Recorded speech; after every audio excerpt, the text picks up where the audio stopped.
जो हम लोग भागवत सुनने के लिए उपस्थित हैं, अभी बैठे हैं कि हमको भागवत सुनना है,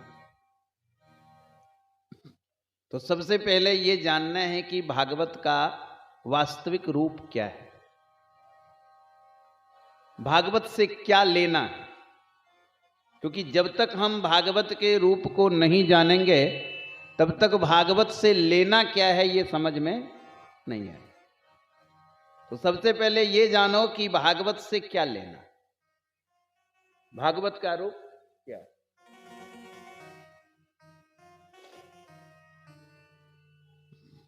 भागवत में कितने अक्षर हैं? 4। पहला वर्ण है भ, दूसरा वर्ण है ग, तीसरा वर्ण है व और चौथा वर्ण है त। पहला वर्ण जो भ है वो क्या है? कहे वो है भक्ति का प्रतीक। भागवत से क्या लेना है? सबसे पहले भक्ति। दूसरा जो वर्ण है ग, वो क्या है? कहे ग है ज्ञान का प्रतीक। तो भागवत से दूसरा क्या लेना है? ज्ञान। और तीसरा क्या है? ब क्या है? कहे वैराग्य का प्रतीक, वैराग्य का प्रमाण। तो भागवत से क्या लेना है? वैराग्य। और चौथा क्या है? तो क्या है? कहे ये है तरन तार, यानी आपका तरना, आपका लक्ष्य, आप तरें कैसे, आपको मुक्ति कैसे मिले, ये जानना है। बस यही 4 चीज जो भागवत से है वो लेना है। भक्ति पहला, ज्ञान दूसरा, वैराग्य तीसरा। और जहां ज्ञान है, जहां भक्ति है, जहां वैराग्य है, वहीं जीव को मुक्ति है। बोलो जय श्री राधे। जय जय श्री राधे। जहां ज्ञान नहीं है, वैराग्य नहीं है, भक्ति नहीं है, वहां मुक्ति नहीं। मुक्ति के यही 3 मार्ग हैं, पहला भक्ति, दूसरा ज्ञान और तीसरा वैराग्य। अब ज्ञान और वैराग्य का भी गहरा संबंध है भक्ति से, और भक्ति का भी बड़ा गहरा संबंध है ज्ञान और वैराग्य से। एक दूसरे के पूरक हैं, एक दूसरे के से इनका अनुनाश्रय संबंध है। तो ज्ञान, वैराग्य और भक्ति यही लेना है भागवत। तो जब सबसे पहले ये भागवत, सबसे पहले ये जाने कि ये भागवत कथा कहां हुई। वैसे कथा तो बहुतों हुई, लेकिन भागवत कथा व्यास जी के शिष्य श्री सूत जी महाराज ने 88,000 ऋषियों को नैमी सारण नाम के तीर्थ में बैठकर 1000 वर्षों तक अनवरत चलने वाले ज्ञान यज्ञ में उन्होंने अंतिम सारांश के रूप में भागवत ही बताया था। कहते हैं भागवत में के महात्म को पहले आज बताया जाएगा। तो महात्म में सबसे पहला श्लोक है कि सच्चिदानंद रूपाय विश्वोत्पत्त्यादि हेतवे तापत्रय विनाशाय श्री कृष्णाय वयं नमः। श्री कृष्णाय वयं नमः। श्री कृष्णाय वयं। सबसे पहला श्लोक है सच्चिदानंद रूप। भगवान का जो स्वरूप है उसमें 3 चीजें। कौन कौन चीज है? पहला सत्य, दूसरा चित्त और तीसरा आनंद। ये 3 चीज जहां है, सत्य चित्त आनंद, उन्हीं कृष्ण को कहा जाता है सच्चिदानंद। बोलो सच्चिदानंद भगवान।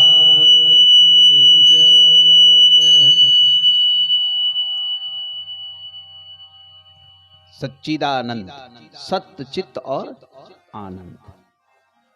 तो भगवान के स्वरूप में सत्य भी है, चित्त भी है और आनंद। गोस्वामी जी ने रामचरितमानस में भी कहा, कही सच्चिदानंद जग पावन, कही सच्चिदानंद जग पावन, हस कही चले मनोज न सावन।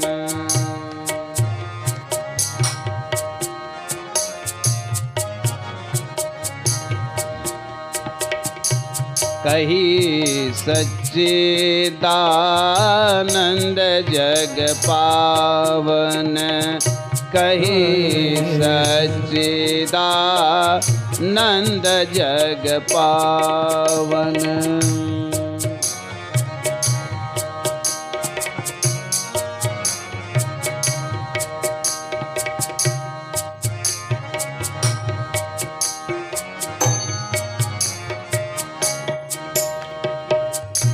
अस कही चले मनोज न सावन, यस कही चले मनोज न सावन। भगवान के स्वरूप में तीन चीजें हैं, सत्य, चित्त और आनंद। हम लोग के जीवन का सब कुछ हमारे जीवन में आ जाता है, लेकिन आनंद जल्दी नहीं मिलता। हम धन भी प्राप्त कर लेते हैं, पुत्र भी प्राप्त कर लेते हैं, नाती पोते सब प्राप्त कर लेते हैं, जमीन जायदाद घर द्वार सब प्राप्त कर लेते, लेकिन आनंद को प्राप्त नहीं कर पाते। बोलो जय श्री राधे। जय जय श्री राधे। अब आनंद को प्राप्त करना है, आनंद कहाँ मिलेगा? तो आनंद है भगवान के स्वरूप में। संसार में आनंद नहीं, संसार में आनंद का लेस मात्र नहीं है। आनंद है केवल और केवल परमात्मा की शरणागति में, श्री कृष्ण के स्वरूप में, श्री कृष्ण के भजन में। आपने संसार में सब कुछ की दुकानें देखी होगी। आप कपड़े की दुकान देखोगे, खाने की चीजों की दुकान है, खिलौने का दुकान है। दुनिया की प्रत्येक चीजें, जितनी भौतिक चीजें हैं, जितना भौतिक संसाधन है, वो सब संसार में है।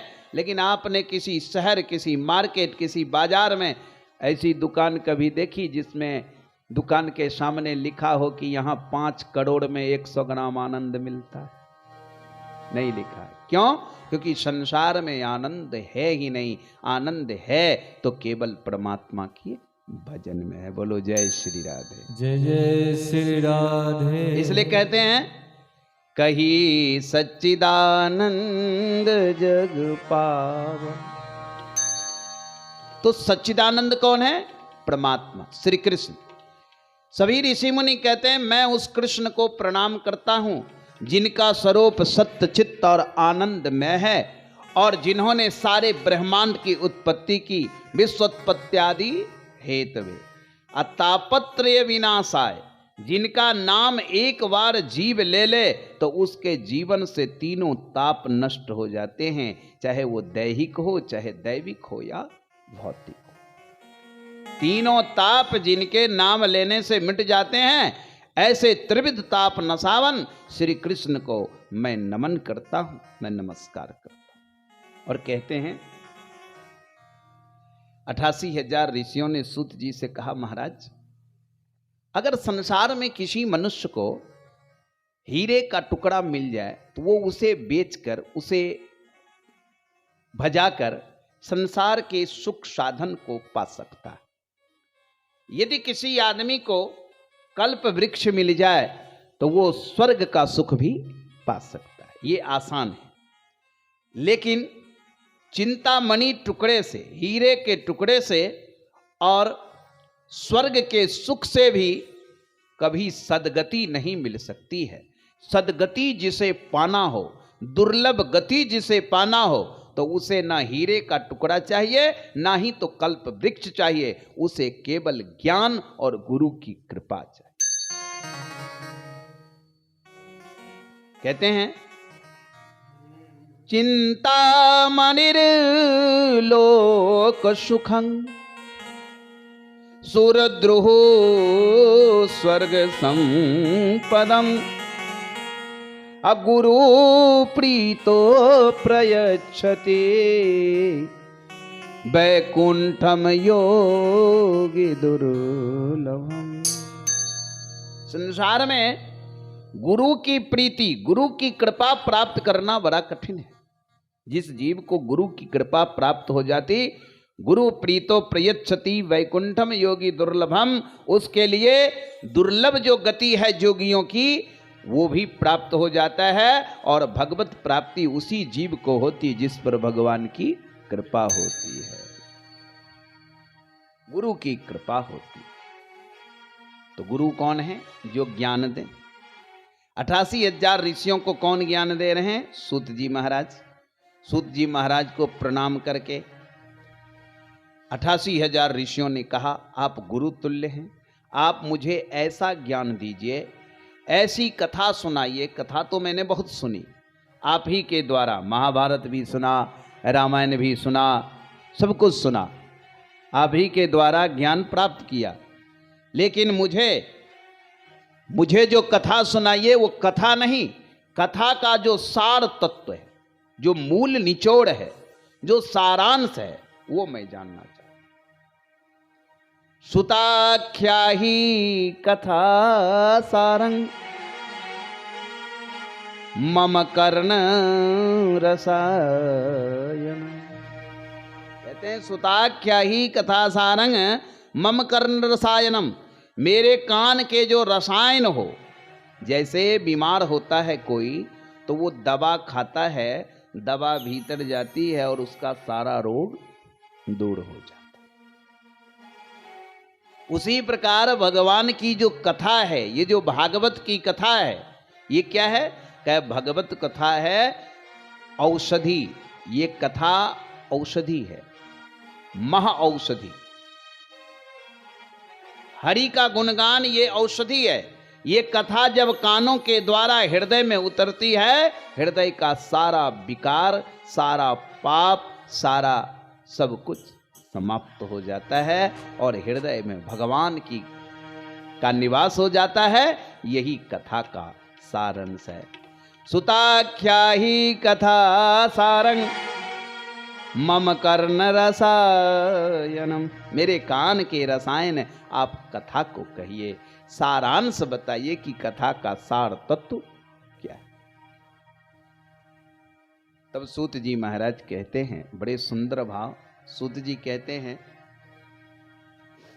88,000 सौनकादिक परमहंस ऋषियों से बोले, सूत जी महाराज कि आपने बड़ा सुंदर प्रश्न किया है और 88,000 ऋषियों का एक ही सवाल था कि इस कलयुग में लोगों के पास समय का अभाव है, समय के अभाव में मनुष्य का कल्याण कैसे होगा, जीव का सहज कल्याण कैसे होगा, सिर्फ ये बताइए। तो सूत जी ने जीव के सहज कल्याण कैसे होंगे इस बात को बता रहे हैं। जीव का सहज कल्याण का क्या उपाय है?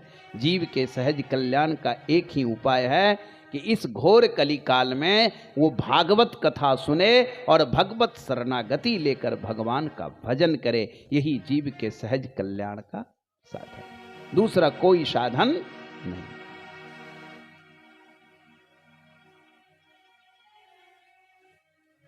हरे कृष्ण